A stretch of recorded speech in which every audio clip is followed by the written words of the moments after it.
Okay, so today we're going to talk about vocal range and the importance of a singer knowing their vocal range. Now, the way I look at it is that, a voice is an instrument, and just like any instrument, an instrument has a range of notes that it's capable of producing.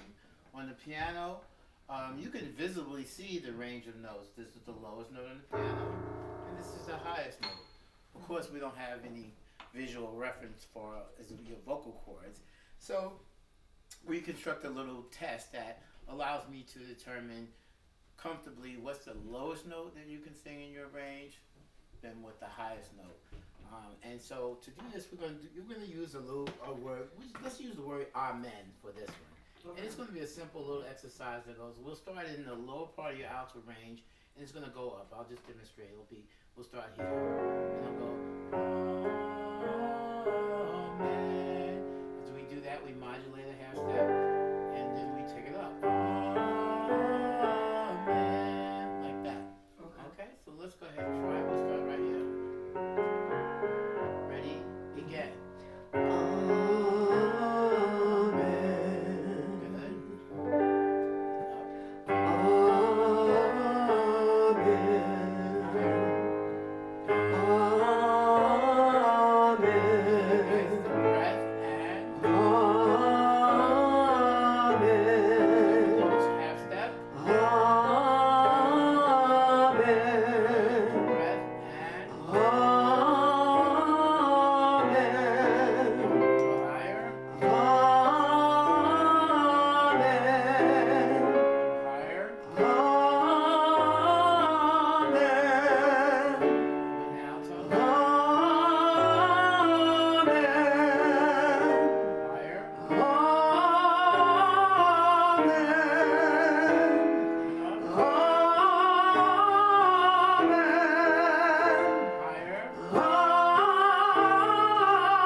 Right there, thank you, Carol.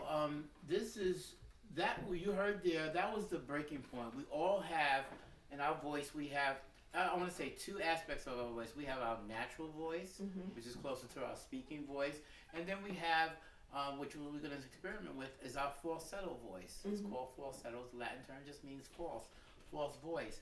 Now, we went up and for Carol breaking point was right around this E flat above middle C, the second E flat above middle C. And that's where her voice, that's the end of her vocal range, but that's of her natural voice range, but not the end of her range. Now we're going to switch over to the falsetto voice and see how further we can go. Our falsetto voice allows us to go higher than our natural voice. I mean, that's my falsetto voice. Pretty way out of my range. Let's try it there, okay? Here we go, Carol. Let's go. Ready, go.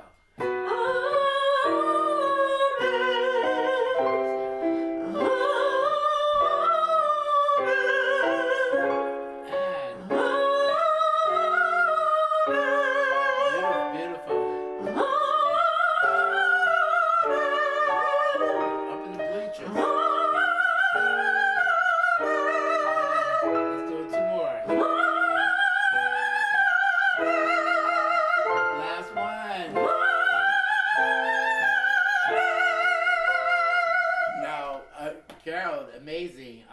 I stopped there only because we didn't want to shatter any glass here in the studio, so we wanted to, but I'm sure Carol can go. But you got the idea. That exercise gives me an idea of how far she can go.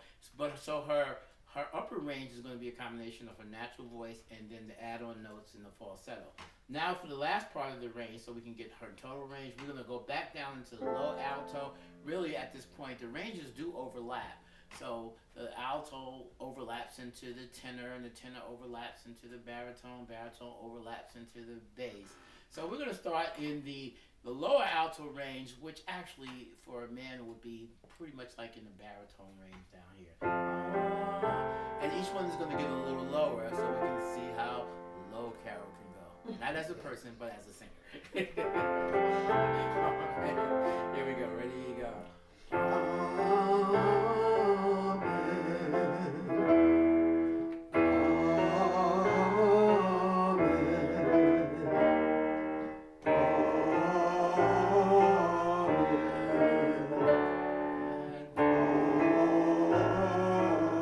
That's pretty low. Let's see if we can get another two.